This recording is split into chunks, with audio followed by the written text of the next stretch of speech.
Hello and welcome to Wisdom Trek. This is Guthrie Chamberlain and I am your guide to wisdom. This is day 10 of our trek as we continue to investigate the tools needed for a successful wisdom trek. Today I'm recording our podcast from the studios in the Big House in Marietta, Ohio. One of the pleasures of being here at the Big House is to be able to walk around the property and realize this is the same property that my parents, grandparents, and great-grandparents walked on. The house was built in 1903 by my great-grandparents, and it's still in the family. We only own about 5 acres of the original 220-acre farm, which has long been sold off in parcels and now is part of an older but well-maintained suburban neighborhood. The small remaining portion is still as beautiful as it's always been. It's like stepping back in time to a mystic and wonderful place. We are grateful to be able to live here. The week I am creating this podcast, the peonies that used to be along the pasture fence line are in full bloom, and they are so beautiful this year. Check out wisdom-trek.com/day10 to see some of the pictures of them. We would love for you to get to know us better on a personal level. Please leave us your comments if you'd like me to continue to share these little tidbits of our daily life. We'd also like to get to know you better, so please feel free to share about yourself on wisdom-trek.com/contact us or leave us a message on our Facebook page, Wisdom-Trek. During these first 11 days of our podcast, we have set up base camp, discussed the guidelines, and chatted about the tools needed for a successful trek. My hope is that you've enjoyed this part of the trek as much as I have. Today, we are continuing our exploration into the tools or equipment we need in order to gain wisdom, to live fully, to enjoy our trek of life while we are creating our living legacy. Our wheel analogy is nearing completion as we once again consider love as the hub of the wheel and the remaining tools or attributes as the spokes stemming from that round, perfect hub. So far, we've inserted the spokes of joy, peace, patience, kindness, goodness, faithfulness, and gentleness. In our second analogy of love being the backpack for our trek, we only have one last tool or attribute to complete the set. I hope that these analogies help you to understand the importance of each of these traits. The remaining spoke in our wheel, or in our second analogy, the tool in our backpack, is self-control. As with the previous attributes, self-control is referred to in the Bible as the fruit of the Spirit. This fruit is an outward manifestation of the seeds we possess internally. As these attributes grow in us and produce good fruit, they will allow us to create a legacy of wisdom, to seek out discernment and insight, to boldly grow where few have chosen to grow before. And in doing so, we will establish a framework in our lives that will truly allow us to live long and prosper. So on to our final attribute or tool, which is self-control. Self-control. It is not by coincidence that self-control is the last attribute on the listing of the fruit of the Spirit. Just as love is the hub of the wheel analogy, self-control can be compared to the rim of that same wheel. If we look at the second analogy of love as our backpack, then self-control would be the drawstring or its clasp that keep the other tools in place. Self-control applies to all areas of life, but for our time together today, we will focus on the attributes or tools that we've been exploring over the past few days. In order to gain wisdom and create a living legacy, our lives must be rooted in love. On the other end of the spectrum, all of these 7 middle attributes or tools require a measure of self-control in order for them to have a positive and lasting impact on our lives and the lives of others. Let's think about each of the 7 attributes between love and self-control. First is joy. Life at times can be discouraging. To have joy in our lives, we must be grounded in love. The amount of joy that we have in our lives is self-controlled by how we view everyday situations or circumstances. Second is peace.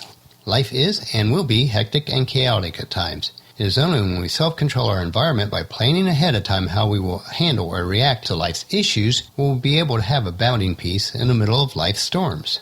Third is patience. How patient we are in any situation is completely self-controlled. Yes, there are many situations in life where we'll feel the tide of impatience swelling up within us, maybe no more than a moment's notice. How impatient we will become is ultimately determined by the amount of self-control we draw on. We have to prepare our minds ahead of time on how we will react when life's situations does not go as planned. Kindness. The choice of whether to be kind in every moment of every day is a choice that we make. It is self-controlled. Yes, we may need to prepare our minds to actively and consciously think about these choices, but the choice is ours. Goodness. Goodness stems from how kind we are to others. Choosing to be a good person and act good in every situation of our life is self-controlled. No one can make us react badly. It must be a conscious act to do good. Faithfulness. Every day we make decisions to be faithful. There may be a lot of little unfaithful decisions that lead up to what others will recognize as unfaithfulness in our lives, but it is still always under our control. In the same manner, it is the little decisions that we make when we choose to be faithful in any area of our lives that will grow into a life filled with faithfulness and gentleness. To be gentle is to be self-controlled. We would never treat a baby roughly or speak to them harshly, or at least I'd hope that we would not. So why would we treat our family, friends, and associates in a manner that is not gentle? We should treat everyone with gentleness. We may not have control over how people treat us or what events happen to us, but we will always have a choice on whether these situations will control us or we will be self-controlled. Long term, the only way people or events can control us is if we've given them permission to control our lives. As we will look at quite often on our trek for wisdom, all actions are first controlled by our thoughts. Even when we make stupid, apparently mindless decisions, as I certainly do from time to time, these decisions are based on what we've allowed into our minds previously. If we don't control what we think about, then we can't control what we do. Each of us are responsible for our actions and our reactions. You might think about it this way. Control your thinking, or thinking will control you. What the mind dwells on, the body acts on. And a couple verses in Proverbs uses comparisons when it mentions self-control. The first is Proverbs 16:32. Better be patient than powerful, better to have self-control than to conquer a city. And the second is Proverbs 25:28. A person without self-control is like a city with broken down walls. In several passages in the New Testament, just as gentleness was a prerequisite for leadership position within the church, self-control is always listed. This is true in any type of organization. Leaders must have self-control in all areas of life. A lack of self-control in one area is a precursor to a lack of self-control in other areas of life, even when it's not immediately evident. Self-control is difficult, but achievable. Ultimately, it all begins in our minds, but it always ends in our actions. Wayne Dyer put it this way: we cannot always control what goes on outside of us, but we can always control what goes on inside.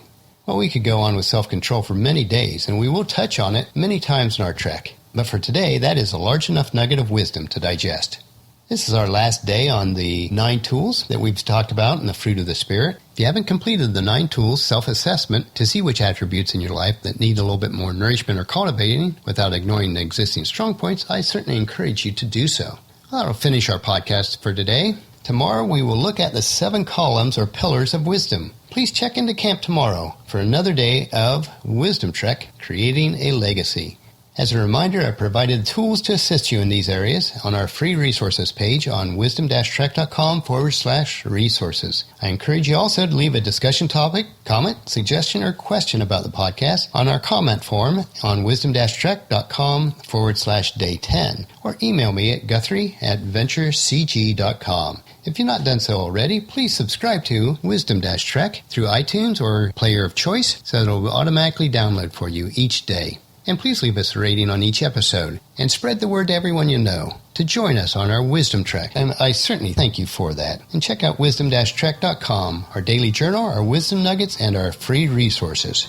And as we take this trek together, let us always live abundantly or fully, love unconditionally, listen intentionally, learn continuously, lend to others generously, lead with integrity, and leave a living legacy each day.